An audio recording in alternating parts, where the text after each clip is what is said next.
This is the self-titled podcast of the Golf in Japan website, where you can check essential information in English about golfing in Japan, including more than 2,000 courses. We can help you book your round and make the whole process a whole lot easier. So check out golf-in-japan.com and start planning your Japan golf trip today. Titleist Club Fitting, the fastest way to better. With a player-focused philosophy on fitting, Titleist offers a range of club fitting experiences from drivers to wedges. Your Titleist fitting specialist, thanks to an unmatched selection of products and technology, along with a wealth of fitting knowledge, will provide you with tour-quality fitting experience that can provide immediate benefits for your game. You can experience a fitting in English while in Japan. Just go to the Golf in Japan website and click on the Titleist banner. Or check the link in the description of this podcast. Titleist, the fastest way to better. Okay, Golf in Japan. We are back on a beautiful sunny day in Tokyo. It is May 7th, and I believe our good friend Damon is at home making bookings like a wild man for all of the inquiries that have been coming in over Gold Week. So shout out to Damon, who's not here, and you know the rules, Pro Joe. That's right. Yeah, that's the story he told you anyway. It's a beautiful day outside. He's definitely these budgie smugglers, isn't he? Out in his veranda. You know, he's got a lovely veranda. I think he's out on the green somewhere. He's got a putting green in a quick game. He's got a putting green on his veranda. Huh. Yeah, it's a really nice place to be, isn't it? On the top of that building, and a Barbie. So yeah, he's sitting out there in his tongs. He looks good at the moment too, doesn't he? He's lost a few kgs, yeah, and he's very tanned up the last time I saw him. So he's definitely been spending some time out there. So we love you, Damon. Shout out Damon and his budgie smugglers. That's it. How you doing? You know Ryan? what budgie smugglers are? It's like a type of underwear, right?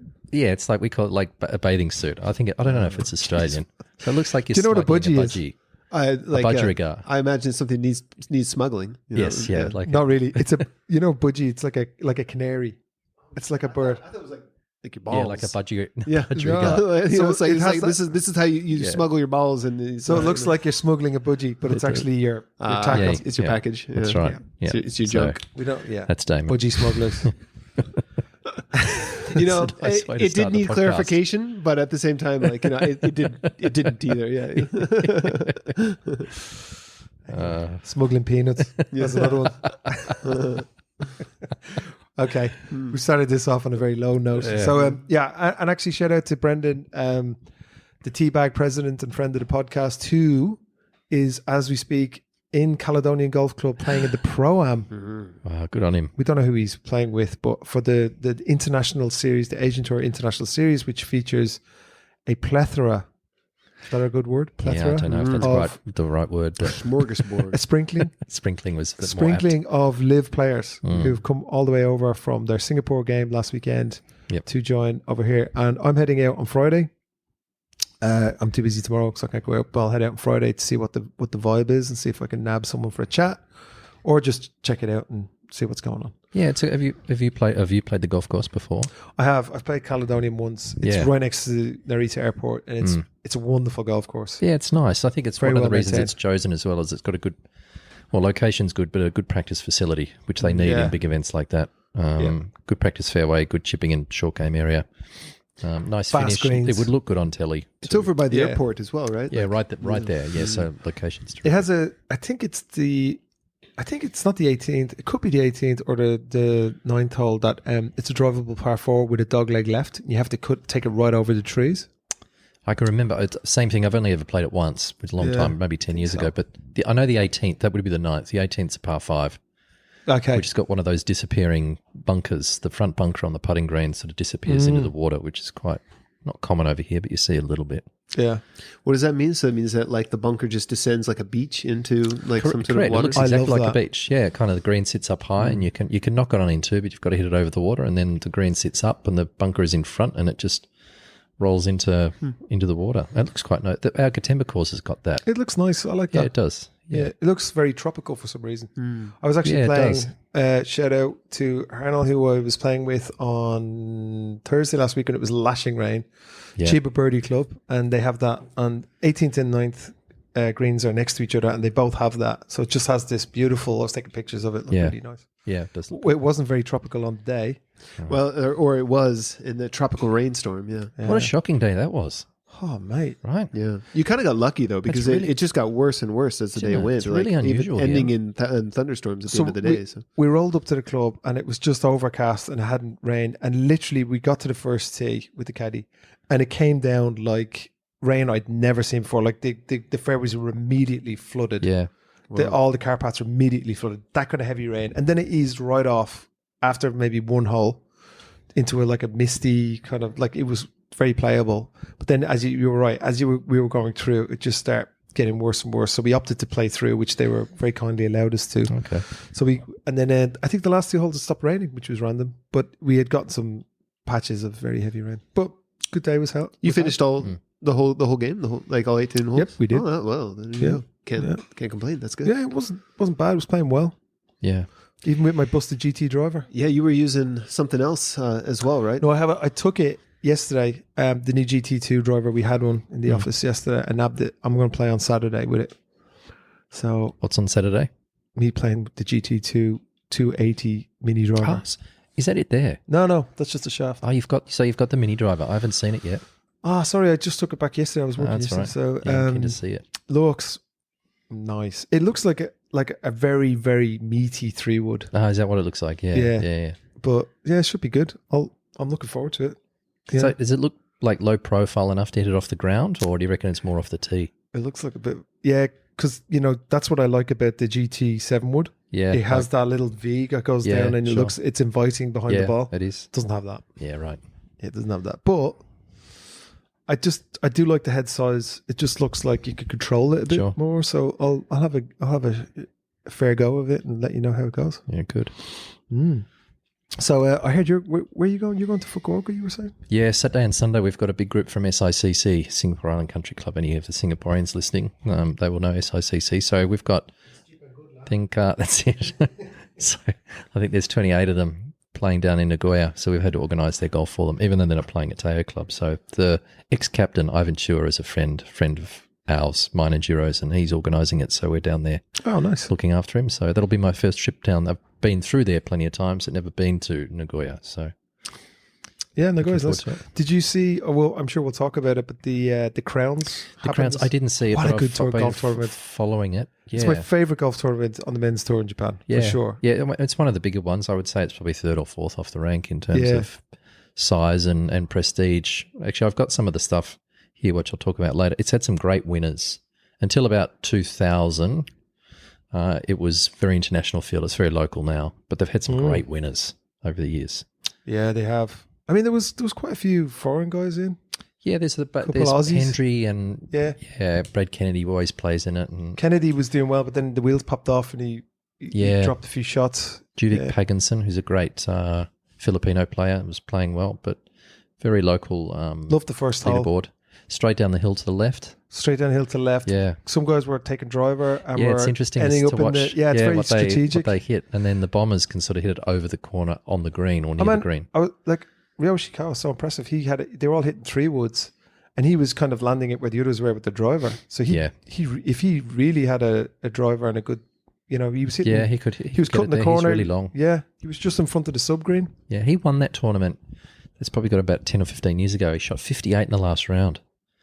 Remember, Paul Sheehan was playing well in the event. He was up near the lead, and he's just run over the top of him. That's when he was used to wear red pants and white belt and red top and the red Yonex hat, and was just nice. In Poulter. He was only 16 at the time, 17 at the time, and he was in the top 100 in the world, which is just unbelievable how good he was as a kid. That's what he'd shot a 58? 58 around there. That's and apparently they said it's actually not that easy. And you can tell by going by the scores this week, 7 under won the tournament, so wow, it's pretty good going. Just looking at the I'm just glancing at the LIV, it's the Asian Tour website, and it's showing that like the LIV stars. So there's Harold Varner the third, Lucas Herbert, great player from Australia. He's got a tash now. He's got a cookie dust. Does he? Yeah, it actually suits him. Okay. Yeah, it makes him look a lot older though. Yeah. And then the best hair in golf, Ollie Schneider-Jans. Yeah, if you want to, look at great hair in golf. It is. He's a good-looking cat. He's very similar to Robert Rock. We were just talking about it. So it was Faldo used to do it back in the day. Yep. Never wore a hat. Occasionally you'd see him with a Mizuno hat. Great hair. Robert Rock spent his whole career not wearing a cap. And Ollie Snyderjans is exactly the same. So they don't mind just catching all that sun? I mean... Yeah, I guess they like their hair. And I mean... He's from South Africa. Because it's huge revenue for them, for the players that do wear a hat. I mean, to have that Titleist or TaylorMade... the biggest billboard you got. It is, right? And they've decided to forego it because they like their hair. And I mean, maybe, I don't know, maybe they were just uncomfortable wearing caps, but I think it's just to show off their hair. It's good. It makes them more, how do you say, unique? Yeah, it does, I guess. Memorable. Yeah. You go, you're like, oh, what's that guy's name who didn't wear the hat? Well, he's easy to Robert Rock. They're very, very recognisable without the hat because a lot of the players, when they got their hats down, it's kind of hard to know who is who. So. Yeah. They probably always photograph well as well. They're not half covering their face. Yeah, or they don't have, when they take their hat off, when they obviously get a trophy, they take their hat off sweaty and it's all white. Like that, they just have this dome. Like Tiger, sometimes when he takes off the hat, you're like, put that back on. Stuart Sink is the worst offender. He's a bald guy and he wears a hat constant and he takes it off and it's like, put it back on. So it should be glued to your head. Yeah. But I'm before we go, just talking about LIV, I am looking forward to this Asian Tour event because it is a precursor to an actual LIV event next year. Yeah. Which we don't know much about, but I think in the press release, I was just glancing out there, they were saying like it's basically showing a commitment to Japan that they're bringing over the stars. It's gonna be on the circuit next year, the LIV circuit. So I can see next year maybe it'll be Hong Kong, Singapore, and then over to Japan. Yeah, right. Yeah. Didn't they just play in Korea? They did. Yeah, that was last week. The one that was it Korea? Sorry, it was Korea, and then Singapore was before that. You're right. So Man, Bryson right. won in goodness. Korea, in Incheon. That was the first golf club. That was the first Bryson win in a while, apparently. Yeah, it has been, which is great for the PGA, which is coming up in a few weeks. So you've got Scottie Scheffler playing well, Rory playing well, and Bryson playing really well. So it's pretty exciting. I think it's going to come up very shortly. Should we dive into our prefecture of the week, or just a quick one this week? Because I know we've done it before, and it was randomly picked by Josephina. Yeah, I picked number 33 out of which was Mia. Positive. Was it 42? And was the prefecture is Mia, which is another one I haven't been to. Yeah, so we've talked about Mia before. Great friend of the program, Suzuki-san. I've been there and there a few times, playing all of the courses, and we're actually recently. I don't know if people know the creator called Luke Kwan. Yeah. So he's reached out to us and we're arranging some golf for him, and he's going to play up in actually Airplace next week. Cool. I'm going to head up with them and a couple of his mates, and then they're going to play the country club on Saturday, I think, then up to Tochigi to play Airplace. Then they're going to head down to Mie and play a few golf courses down there. Well, Nick Voke is one of the players. He's a friend of Luke Kwan's. He's playing here this week. He's playing in the International Series. So maybe that's why they're going to meet up and make some content. Yeah, after he's finished the event. So that'll be good. Hopefully they'll give us a nice shout out for helping them. Yeah. Sounds like it. Sounds like they're very, very pleased. It sounds like I haven't actually been talking to them. Damon has been, and he said like they're all cool guys, really nice. Like, no worries, very reasonable. No, it's good. You get that feeling though, watching them on YouTube. Pretty affable sort of bunch. I reckon they're the best content creators on YouTube. Yeah, and they're good golfers as well. They're good golfers. But they're good at taking the piss out of themselves, which I really appreciate. They don't take themselves too seriously. Kind of like us. Yeah. As long as we're talking about content, I want to squeeze one in. I found a cool show called No Bad Lies. You guys familiar with it? No. You know what's weird is like I was thinking about it's like I'm not I wanted something that would speak well to me, and I wanted somebody that was funny. That was doing something golf related, right? And like Luke Kwan and stuff like that, they're golfers first and then something else, right? Yeah. Maybe they're also interesting. This is by a comedian named Santino. Andrew Santino, the redheaded guy. Yeah. He's funny. He's funny, right? And he has, it's apparently pretty new. He's only got about 4 episodes, but it's this thing called No Bad Lies. And he goes out there and basically, has famous people. It's sort of like comedians in cars drinking coffee with Seinfeld, where it's just kind of like interesting people. They're having a chat, something's going on, and so it's kind of funny because he'll like give them a bad lie, like they'll hit the ball and it'll land wherever, and he's like, no, I think you're going to be on the edge of the bunker right here, or something like that, and then he tells them also like tell us about a bad lie that life has dealt you. But it's just pretty funny. He's a funny. I like him as a comedian. He's got an offsider called Bobby Lee. Yeah. Who I think those two together are hilarious. Just same thing, taking the piss out of each other. Yeah, I agree. Yeah. Funny guy. I'll have to watch. So what was it? No Bad Lies. No Bad Lies. Okay. Yeah. That's a good name. Good. Yeah. That's a good name for a podcast. It is. Yeah.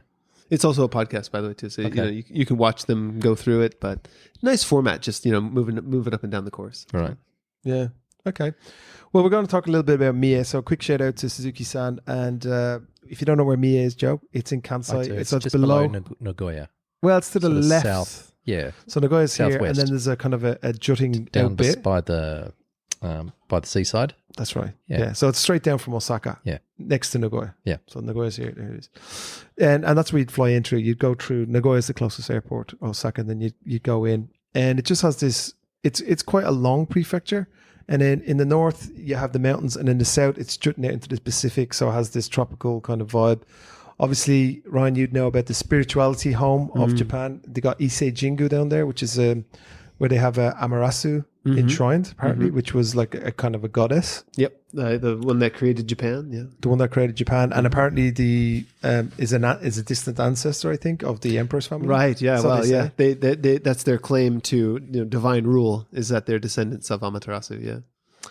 So, but it's an amazing place to visit. If you've never been, highly recommend it to go down there. There's lots of golf courses. I think I'll have to click on how many golf courses we have, but I think we're up to date on our website. If you go to Golf in Japan /courses/Mie, you'll see them all there. Let's see. We've got 69. So 69 golf courses. I haven't played all 69, but I'd say I've played close to 30 of them. Wow. Yeah. Yeah, so I go down there a bit once a year. I'm serious about Mie. My wife's, she kind of into the temple stuff, so they go on. There's so many temples there, and you do a little pilgrimage, and you go by the coast, and then you go inland, and you finish off at Issei Jingu, or you go somewhere else, and I play golf. So they have resorts down there. They have Nemu. Speaks to mind. Oh yeah. Nemu's really nice. It's very close. It's on the Issei Peninsula. Is that known for like its hot springs and stuff, or Nemu? Not really. Nemu's kind of it's been redone and very high level, so it's a nice resort, nice accommodation, very Japanese. And then they have really cool stuff like stargazing at night with hot toddies, and that it's a nice vibe. Oh, you mean so there's fireflies out there and stuff, or stargazing? Okay, yeah. I don't know if there's fireflies, but probably. But it's Mie is just one of those natural places when you go outside the hotel and if it's a clear night, you're seeing the Milky Way and the whole vibe. And if you've got the kids down, they're all running around. It's a nice vibe. Yeah, it's definitely a cultural hub as well. That like stands out to me because it's the home of the ninja. So that's where all the ninjas come from. Yeah. So like during the 1,000 countries war period where Japan was split up into a bunch of different fiefdoms. There was a family, the Oda Nobunaga tried to take over and was repelled and by ninja forces. So basically kind of like guerrilla warfare back in the day. And then eventually he came back. So he was really upset. This is a guy who unified Japan. Major player. He's the one that finally did it and unified the entire country. He did come back and was able to defeat them and subjugate the area, to become one country. But this is where ninja really started to get famous, is that there's, rumors that they were also contributed because he died kind of suspiciously. So, you mess with the ninja, that you might win up front, but they might get you in the end is sort of they're assassins, right? That's right. Silent assassins. That's what they do. Over to the golf. So one of the courses that Luke Kwan's going to play is Ryosen Golf Club. And I played it. And I have to say, it's a members golf club, but Suzuki-san Air Contact can get you in. And it's one of the nicest golf courses I've played in Japan. Is that the one you've got up on your screen? I've got it up on the screen there. If you look at this one, Joe. Oh, nice. Yeah, okay. It's got that's the opening hole. It's got these beautiful mountains in the background. That's the opening hole. That's the opening hole. Oh, that's beautiful. So you got a kind of a sweeping par 5, I think. Yeah. And you can take it on across the water, or you can go across. But it's epic. Wow, the mountains in the background. Jeez, that'll come up well on television on their YouTube. Oh yeah, they'll love it. There's another hole from the same mountains in the background. Oh nice. So it there's a big lake and there's a couple of holes wrapping around it. Okay. Beautiful, super well maintained. Yeah, it looks nice. And the clubhouse is epic. Is it? Oh my goodness, it's new epic or old fashioned kind of classic epic? I would say it's new, but it's basically it's a Japanese style.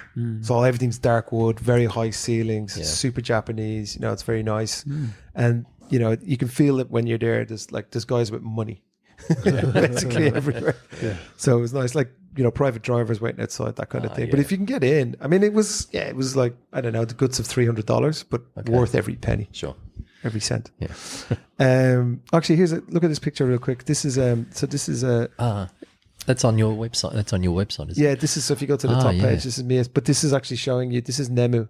Okay. Right so by the water. Yeah, you have to check it out, everybody, if you're listening. And then that one over there is Kintetsu Kashikojima, which used to host the Mizuno Open for the ladies. Okay. Very famously, Michelle Wee won it when she was like probably 5. Yeah, probably young. Yeah. And actually, the interesting, I think I've mentioned it on the podcast before, but worth to mention again, I love playing that course because as you're going around, they have a plaque every place where Michelle Wee hit from.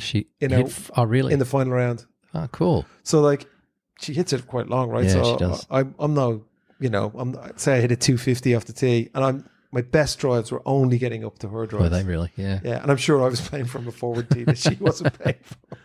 But you're just really cool. And then on the, they have a cart, they have an iPad in the cart, and it's comparing you to Michelle Wee and where she. Oh, really? Yeah, it's just really cool. Isn't that weird to have a plaque like on the fairway like that or whatever? So it's like, what if your ball strikes it? It's just going to bounce off. And and it's funny that they picked Michelle Wee because Carrie Webb pretty much owned that golf course for 10 years or more. How many times did she win it? Millions. Well, I mean, she's probably Australia's best ever player. I mean, everybody talks about, Hall of Norman and Adam Scott and all that sort of thing. Off the top of my head, I mean, she won 5, 6, 7, 8 majors, something like that. I mean, so dominant and played over here a lot. She used to play, didn't she play Mizuno clubs? Yeah, she's always... Or maybe for a while. The shafts, Nippon Shafts. She's an ambassador for Nippon Shafts and has been for a long time. So that's why she's... But she always came over for the Mizuno. Yeah, she won it. So when you go in the clubhouse, it's just pictures of Carrie Webb everywhere. But anyway, on the course, it's all about Michelle Wee. Okay.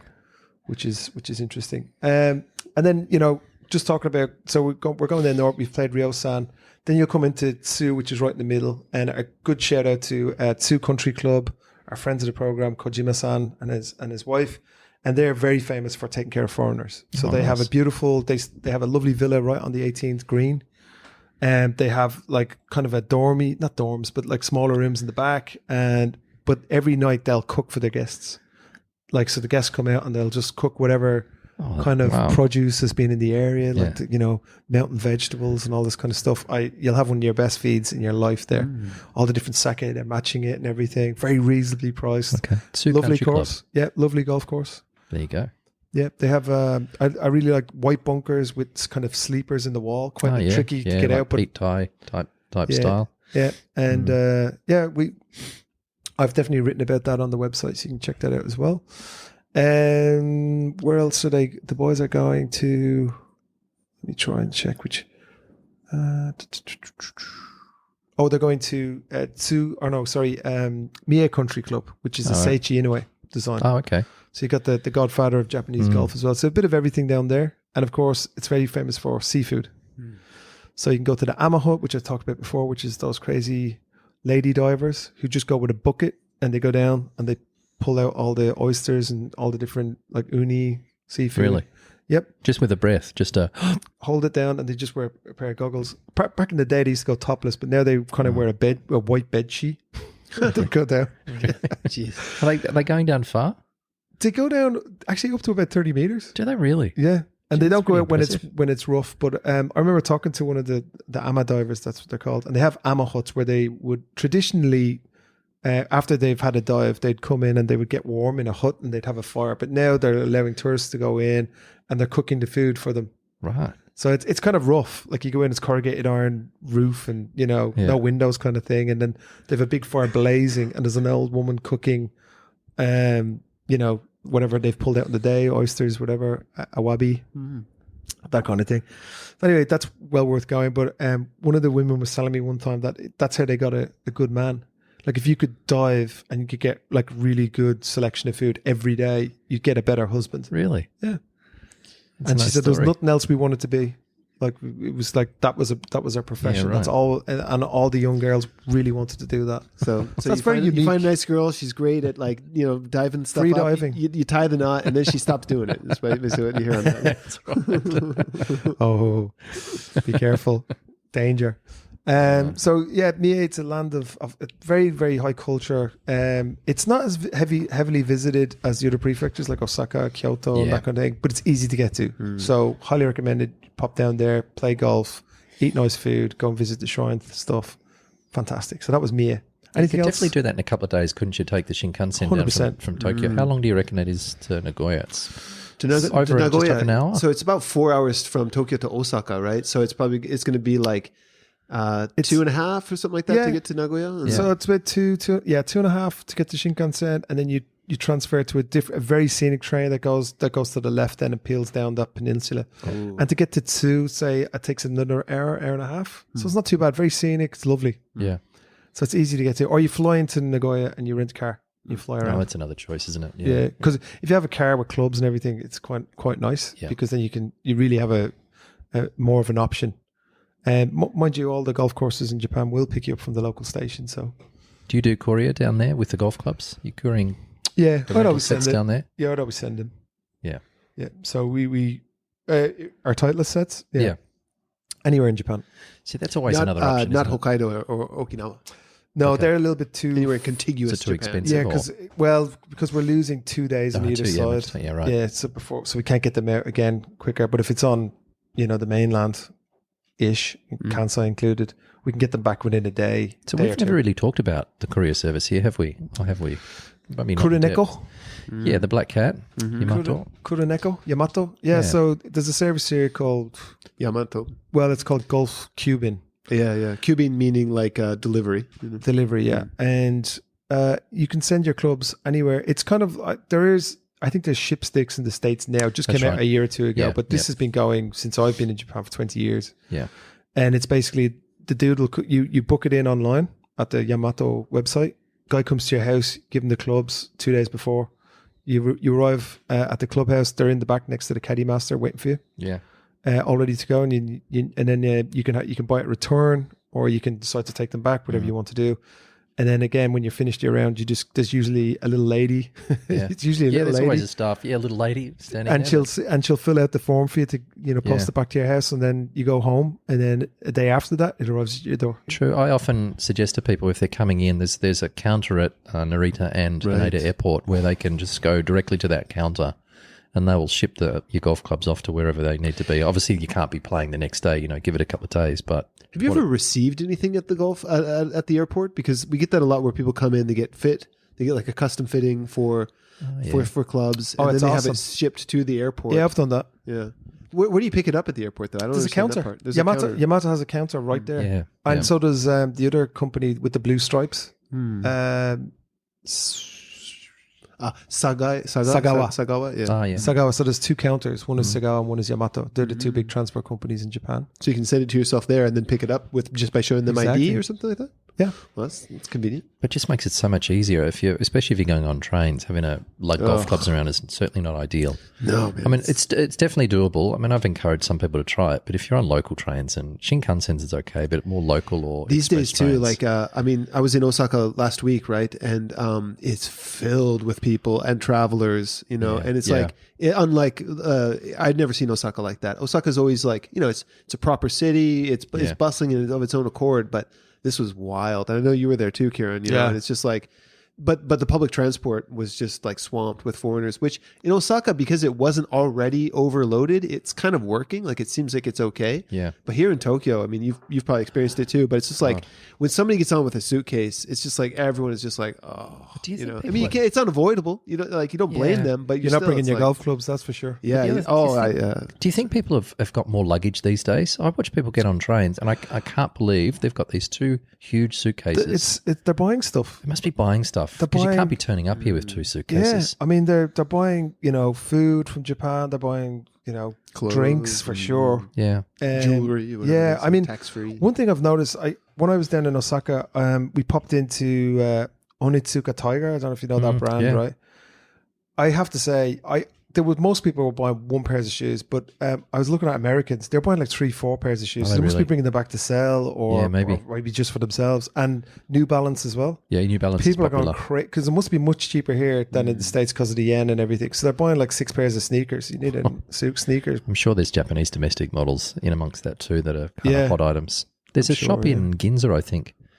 A tiger shop in Ginza. Oh, maybe it's not that. How do you say it? Omotesanda. Onitsuka Tiger. Onitsuka. Maybe it's Asics. Yeah, but that's the same thing, isn't it? It's an offshoot. It's a cool brand. They used to have one shop in Omotesando. I remember going there. It used to be empty. Nobody knew about it. Right. And I used to know, I used to work with the lady who used to do marketing overseas for it. And she was like, nobody knows us. It's just, but now look at them. They're flying. Yeah, they are. Sorry, just check the Yamato Transport website. So anywhere in Honshu is 2,629 one way. Okay. Oh, yeah. Okay. So, and that's what kind of kills us with the rental clubs, because people sometimes balk at us saying, oh, well, we have to put on the shipping costs as well to get them from Tokyo, and then back again, so we're probably the more than 50% of our cost is the shipping. Yeah.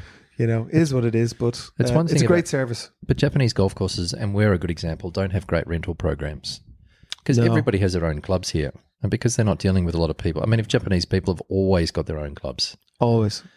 It's not a casual sport, is it? Like, I think maybe in the West, like, it's slightly a bit more accepting and more casual. It is. You're right. Hey, come and have a kid. Like, it's like a vacation option. Like, I might go jet skiing, or maybe I'll play golf. That sounds interesting. Correct. Like, whereas here it's like, it's a way of life, or it's a hobby. Yeah.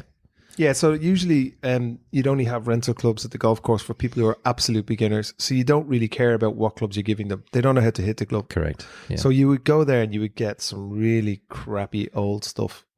Yeah. So some golf courses now, I have to say, have leveled up. Yeah, look, I think it's probably improving with all the inbound golfers coming over here. There's certainly a market for it, but we've got some good golf clubs. We often have people saying, I'm coming over, I want to rent a set, and I want the new colourways in a stiff flex, and it's like, it's kind of get what you're given. We can do a bit of that. Like, so we have regular stiff left-handed clubs. We have all the different T-series irons from Titleist. We have the driver, stiff regular, left-hand ladies. We have a couple of kid sets now. Do you? That's good. Yeah, we got a couple of tailor-made kid sets. Okay. So we try and do our best, but you can't. Some people are. They're all in mint condition as well, too, so people can experience it, and if they like it, then it's true. Take some Titleist shout out to Titleist. They always every time they bring out a new model of anything, they take back the old ones and they give us brand new clubs for everything. So every time a new fairway wood comes out, or the irons, I guess we're getting new irons. Irons will be coming. So I think it's August. So, yep. Yeah. So we'll have the new irons, whatever they are, in all of our rental sets. So. But the thing is, they're all gone out every day now. So book in advance, people. Yeah. If you want us to book your ground of golf and have the Titleist rental sets, book now. Even if it's a couple of months down the line, we'll take care of you. Yeah, it's worth the cost to having to lug your golf clubs from overseas. Just get the Titleist clubs from the guys. Or as many guys are doing now, which we're seeing it growing, they're getting fit. They come over day one, they go to Mizuno, or they go to Titleist, or they go to wherever they want. Yeah. We'll take care of it for them. We'll sort it out in English. We'll arrange it for them. And they either buy off the rack or they get fit. Yeah. And then hopefully, the turnaround time is, in time for their tee time. Yeah. And the boys could ship it for them. So be at the golf course waiting for them. There you go. Yeah. How cool is that? Yeah.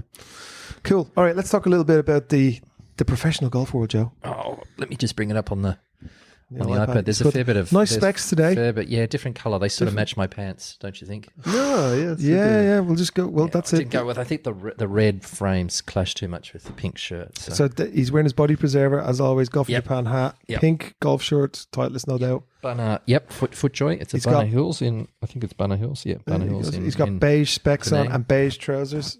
What kind of shoes are you wearing today? Timberlands. Timberlands, really? I've gone back to my youth.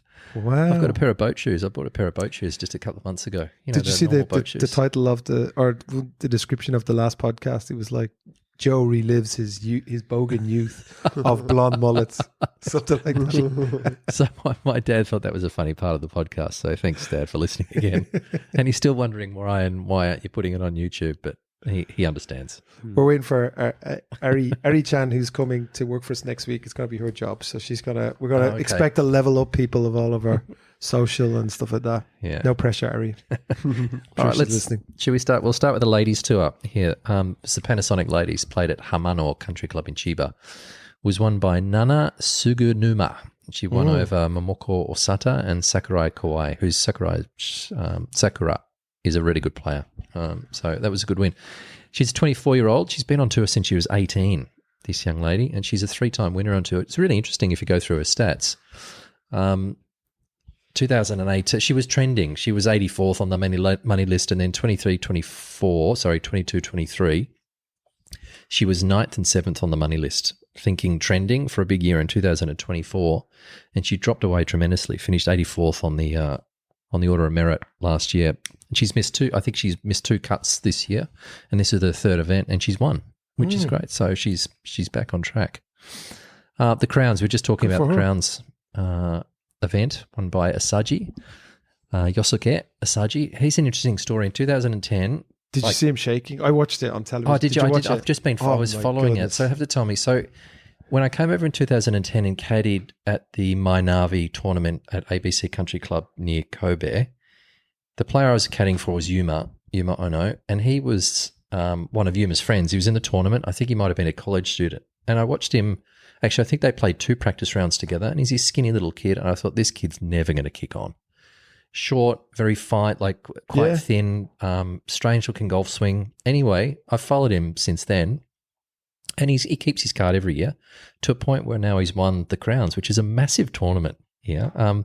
So just before you talk about him, if I just go through, as I was saying earlier, it was a massive event until early 2000s. Some of the names, Justin Rose, Darren Clark, Davis Love won it. Jumbo won it numerous times. Roger Mackay and Peter Senior, both great Aussie players. And Sevi Ballesteros won it in 1991, and 89 Norman won it. So everybody used to come over and play it. Yeah, big money. Yeah. So tell me about, so I was just following it online. Tell me about what you saw. Kieran, what was he? A bit nervous? He was shaking. Shaking the whole final. Like, I mean, it was a two or three-way tie at one stage, and he was, the 2 lads were playing in the final group together, and he was shaking, like, over every port. You could see his hands shaking. Really? He was just, like, visibly shaking all the time. But he was, he was holding it together. Yeah. Yeah. Good on him. Yeah, he just took... I mean, what a great win. I mean, if you look at his stats, he kind of hits it short off the tee, a bit crooked, not a great chipper, not a great putter, but he's won the... He's won the tournament. No. I mean, he was a good. His ball striking was phenomenal. Oh yeah, look, he's played really. He's finished at 7 under, and he's beaten 2 really good players. Hiroshi Iwato, who played in the US for a while. He's one of the favourites of my favourites. I think he's a great player. Very stone-faced player, gives nothing away. Really cool dresser. And Miyazato's elder brother. Yeah, former third. winner. Yeah, and he's won a lot over time. He would be probably close to 50 by now. Wow, he's in good shape. He's in good shape. And then there's another brother who's also won on tour who's not in such great shape, but very talented family to have 3 professional golfers. Yeah. And I became number 1 in the world years ago, but Miyazato he's led money lists here over the years too, so it was nice to see him come back and he definitely has. Well. I mean, he's head to toe in sponsorship as well. So Yeah, that family are like golf royalty in Japan. Yeah, they are too. Actually, I think there was at the ladies tournament that you mentioned, Ai Miyazato was there running golf clinics for like. Oh, she was doing snag golf for like. Is she really 4-year-olds? Incredible. Good on her. I mean, a former number 1, player to be out there doing that sort of thing. I mean, you could never see Tiger Woods or any players like that, Norman, doing that sort of thing. Didn't she retire like ridiculously early? Yeah, very early. She probably had another 10 years at least in her. Yeah, there was Lorena Ochoa was a little bit similar. Annika was the same. I think it's what happens with the girls is they want to have kids, so they tend to. Oh, did she have kids? Yeah, I think she's got a couple of kids now, so she's married with a couple of kids. So that sort of foreshortens a lot of ladies' careers. Yeah. Okay. Fair enough. Some of them continue playing, and others that are that successful, I think, just sort of give it away completely. I mean, she was a great player right up until that point that she gave it away. Lorena Ochoa still might have been number 1 in the world when she quit, and Annika was certainly up there too. Although Annika's made a bit of a resurgence. You see her around a little bit more recently. So. Yeah, she does the PNC with her son. That's right. She does. Hilarious. Too. Yeah. She's a little Swedish kid. Great player. Anyway, the men's event, the Byron Nelson CJ Cup. Yep. At TPC Craig Ranch, aka the Scottie Show. The Scottie Show. I mean, well, finished 31 under. It was actually the tournament record. I don't think it was the US PGA record, but I think he bogeyed 17 and parred the last to finish at 31 under on the record. I mean, he was on 59 watch for sure. Then I think he bogeyed at the par 3. The stupid bogey on the... He was too aggressive. Oh, it was a really mean pin. It was on a slope. Yep. And it just went back into the rough. And then he had a chip that came back to him. Okay. I was watching a lot of golf over Golden Week, obviously. Yeah. But he's ridiculous. Ball Ridiculous striking ball is striking is unbelievable. That front 9 on the last day. I mean, he had he eagled the 9th and then had another 5 birdies in a row. I know. I think 27 or 28 or something like that. Eric Van Rooyen finished second at 23 under. Jogger pants. So far, yeah, jogger pants. They're terrible. Like He loves them. That's his signature look. Yeah. Wow. What was really cool for Japanese golfers, Takumi Kanaya finished tied 5th. Yeah. Which was great to see.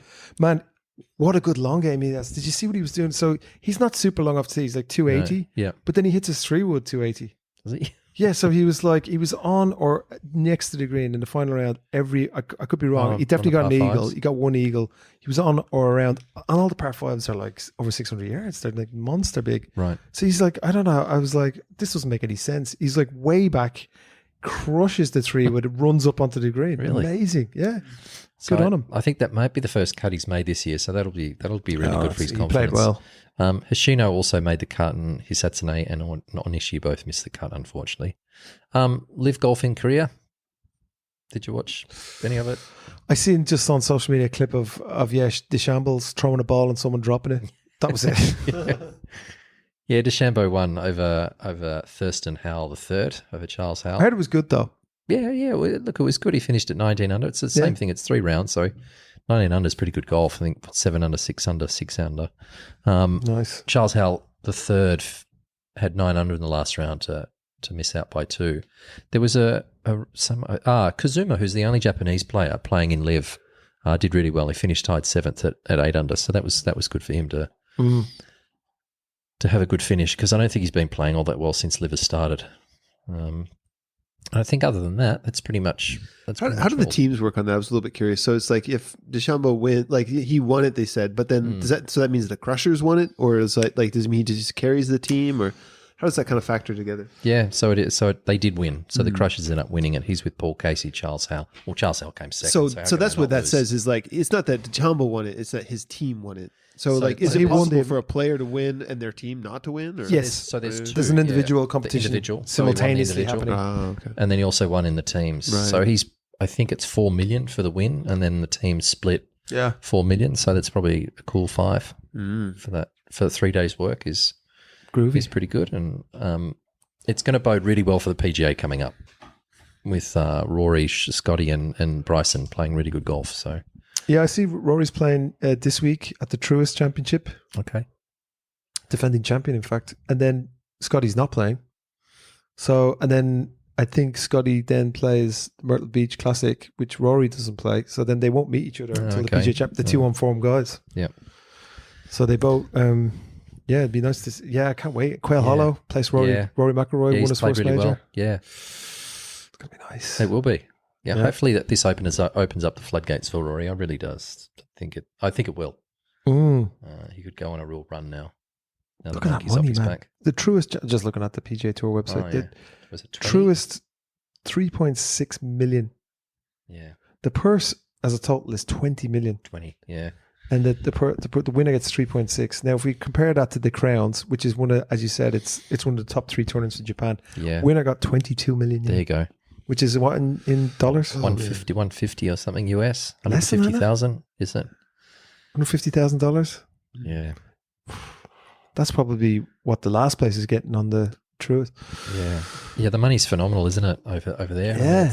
But Japan just can't seem to But keep up. if you went back 30 years ago, Japan had more, was the purses for Japan Tour was bigger than the PGA Tour. And they used to get appearance fees as well, the players that came over. So it was appearance fees plus whatever they won in the tournament. Incredible. How much is it for the PGA Championship? 3.3 million. So it's neck. Wow. The Memorial's 4 million. Wow. Damn. But the reason they went up is only because of what LIV was doing. All of a sudden, the PGA Tour came up with a whole bunch more money. Absolutely. Oh, otherwise they're afraid people were going to leave. What's the person for the Asian Tour? This. It's 2 million. 2 million is total. I think first place is always 18%. So you put me on the spot here, Jeff. It's like 300. I don't know, 300. So that's nothing for the LIV guys. Yeah. That's nothing. Yeah. That their caddies would be probably.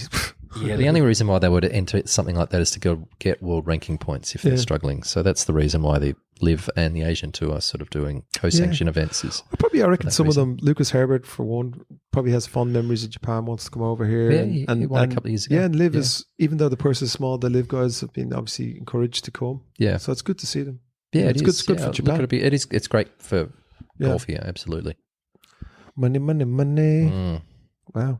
Other things as well, like, if you come and do this, we'll give you a little bit of a bonus. Like, it's not necessarily like public, but it's kind of like, hey, thanks for like doing something we want you to do. We'll give you a little bit extra. Is that sometimes done? I think it's in their contract that if you're a LIV player, you had to go and do so many, what do they call, international series events. So, but it would be all, to answer your question, yes, it's all wrapped up in those massive contracts. And I think caddies are paid for, so it's a little bit easier on the players. So are caddies, they'll get a salary and a commission based off winnings? Well, originally I think it was that LIV were paying the caddies. Really? Yeah, so the players didn't have to, but then that was refuted in the media somewhere. So I really don't know what's going on with that sort of thing, but the players can certainly afford to pay their caddies with the amount of money that they're winning each week. Yeah. Everybody gets paid. What is it, 60 players in the field, and even last place gets paid really good money. Yeah. But Ryan, back in the day, it used to be one of the reasons why the players used to love traveling around the world, especially not some of the Americans, but the Aussies and the New Zealanders and the Europeans, because of appearance fees. That was a big thing. I think Tiger Woods back in the day, when he went to New Zealand, Steve Williams, his old caddy, was a New Zealander, and he said, look, you've got to come over and play the New Zealand Open at some stage. And that was $2 million US just to get Tiger to go to New Zealand and play. So that was his fee.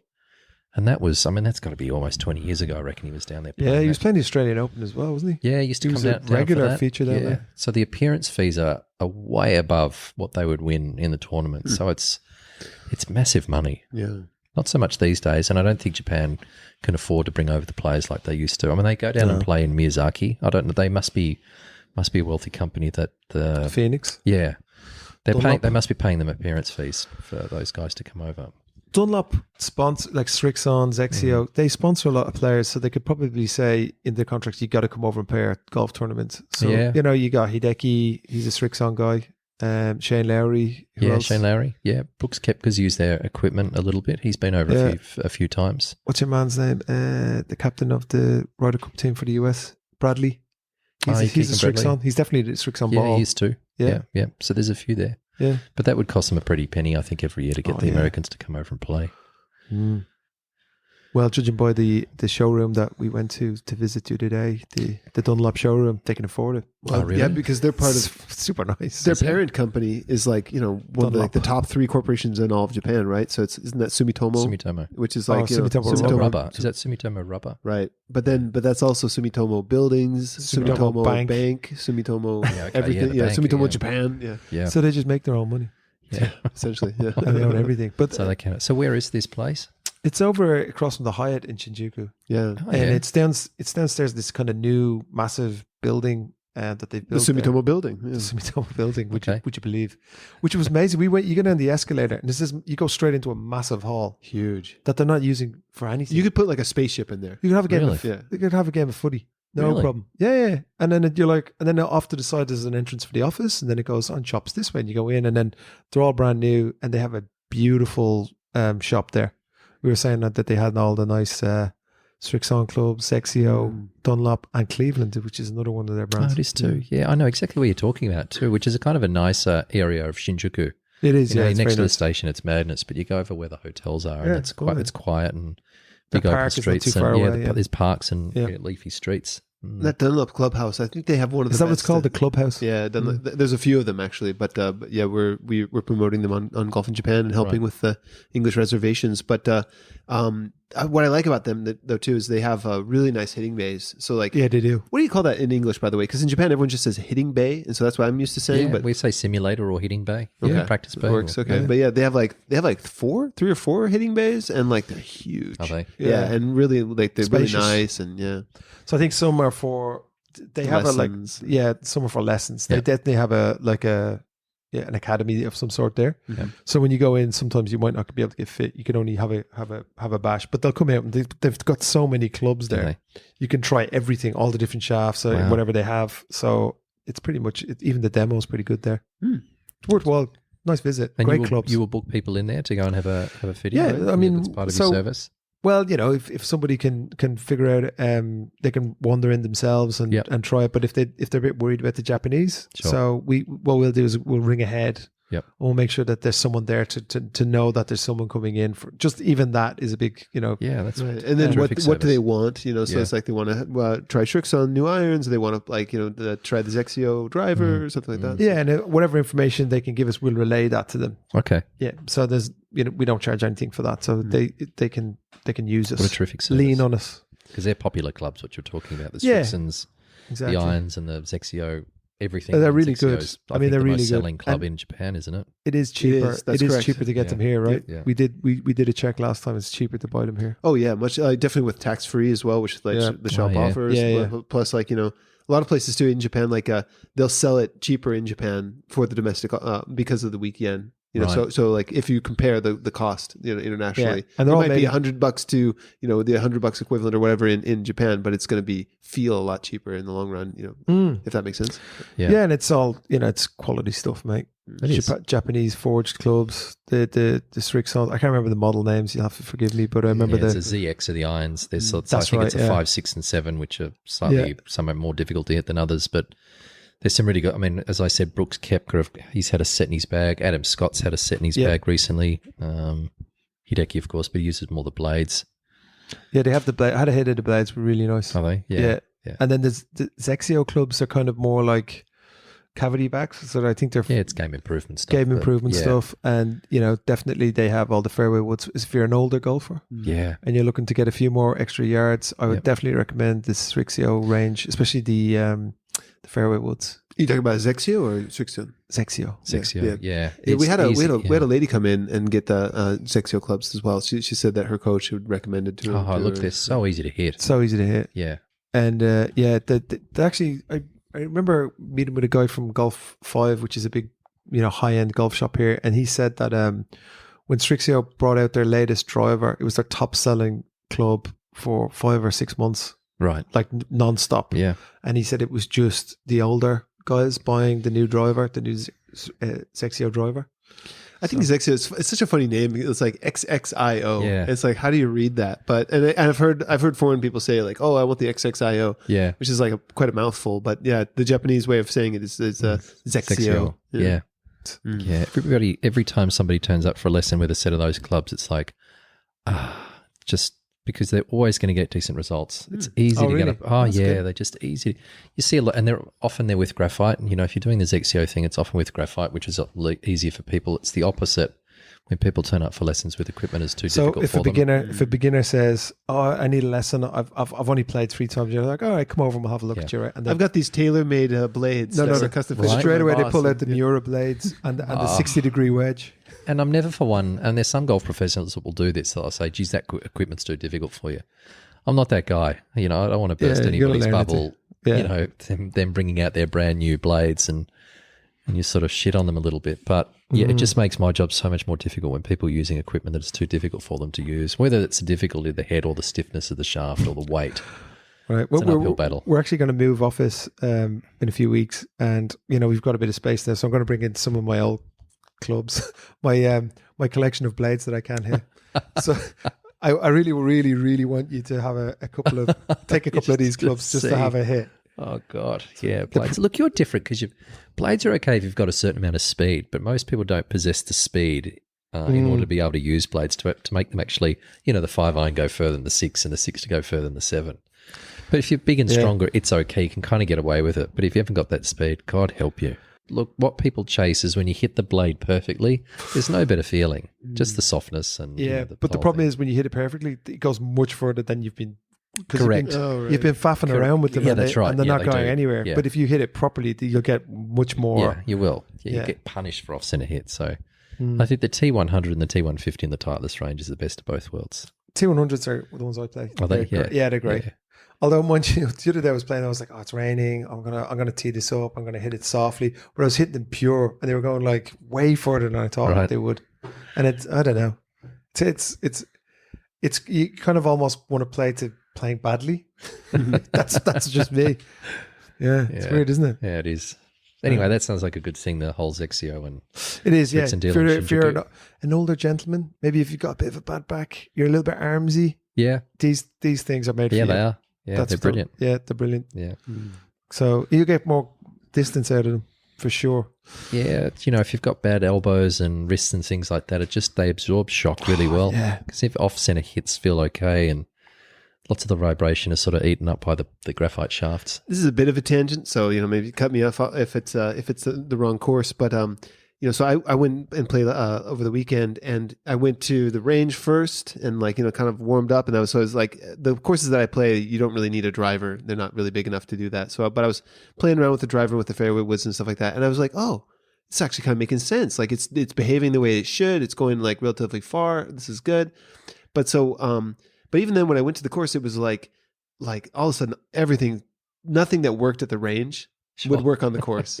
And so what's up with that, first of all? But then two, the things that were working was I have some old low irons, like a 3-iron. Right. And I was like, this is excellent. I'm loving this. This goes straight. That's awesome. Straight and narrow, I wanted to go there, and it does it, whereas when I was trying to play with fairway woods or the driver, it's so erratic. Bit of background. We went, so in the last podcast we mentioned we were going to Kagurazaka Country Club, which is a simulator bar. So we all went, and we had a great the one fun. I wasn't invited to until Yeah, it was good.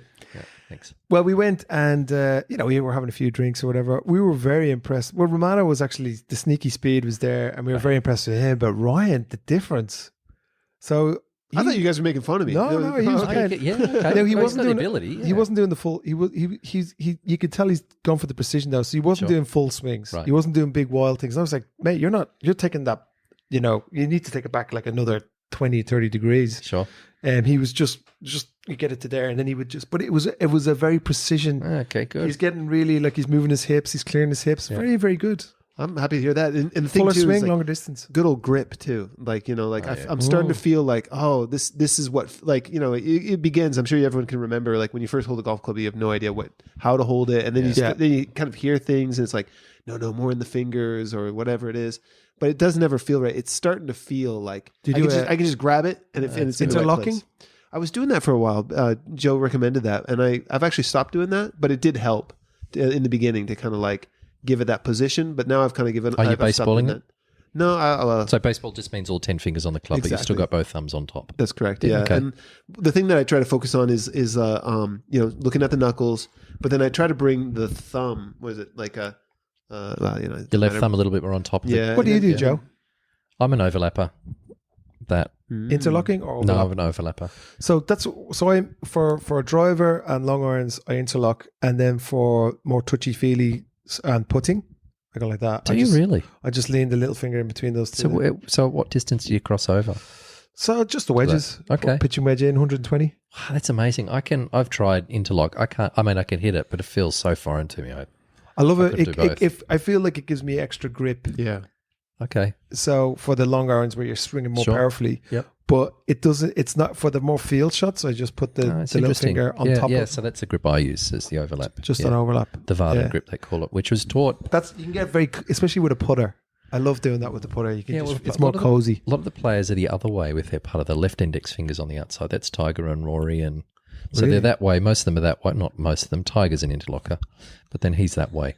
Left index finger on the outside. So I forgot to look yesterday. Was Scottie actually doing the... he was the new grip, the pencil grip or whatever they call it, the whole time. Wow. Does anyone do interlocking for putter? Oh, there's all sorts of different grips these days. People are left hand low, and you've got Bryson doing that arm lock thing, and people doing that looks so weird, man. Yeah, it's very. To me, that's cheating. They stopped when they had, they used to have belly putters, and the putters used to sit against your chin or there was no anchoring. That's what they stopped. You can't tell me that Bryson's not anchoring against his left forearm.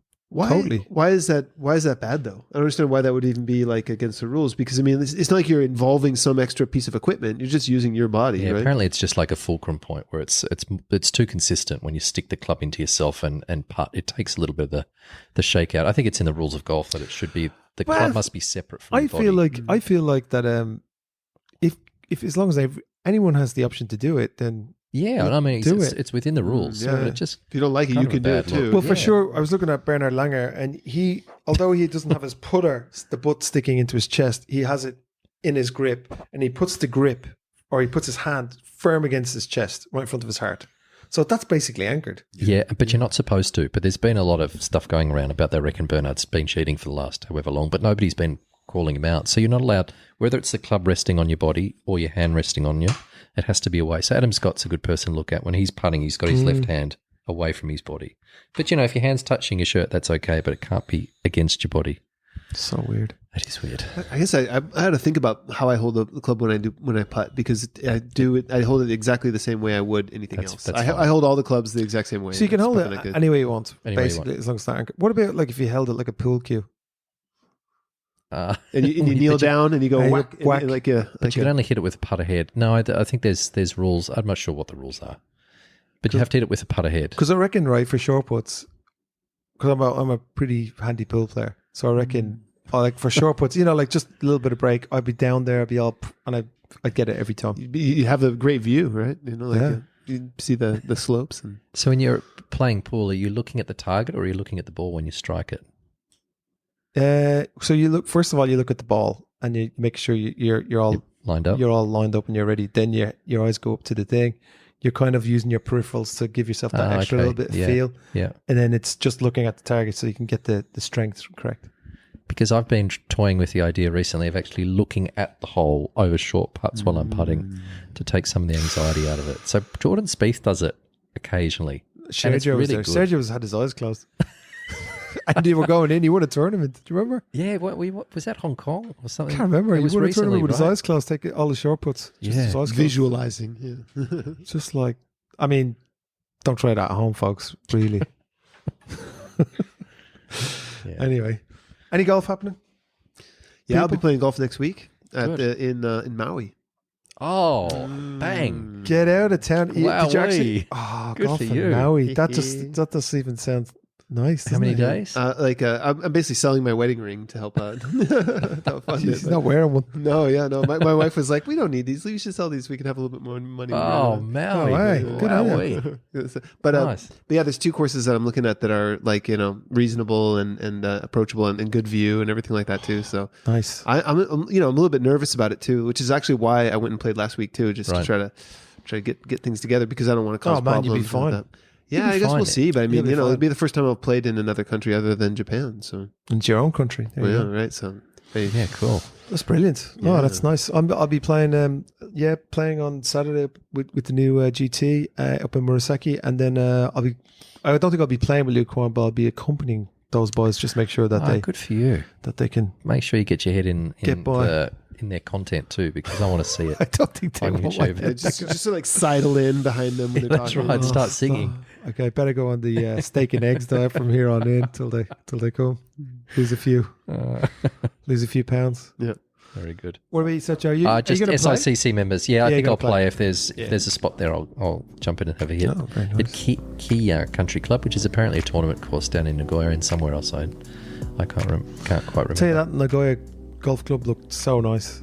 I think so. Yeah, that's a private members, obviously. Yeah. Well, anyway.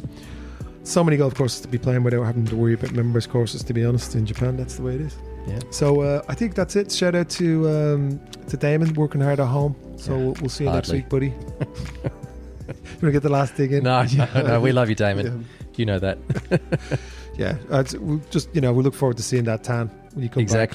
He's on the first nice day in a week. Man, I'm not coming in today. Yeah. Just out on the balcony. Absolutely. You'll see him. He'll be extra. He'll be super pasty with like bags under his eyes from staring at a screen all day. Mate, we've been over Golden Week, man. We've gotten record amounts of inquiries. That's good. So golf in Japan is bursting at the seams. Yeah, it really is. So you need to get over here, people, if you're considering it, because now is the time. This is the time, right? While the going's good with the yen. Yeah, with the yen, all you'd be crazy not to.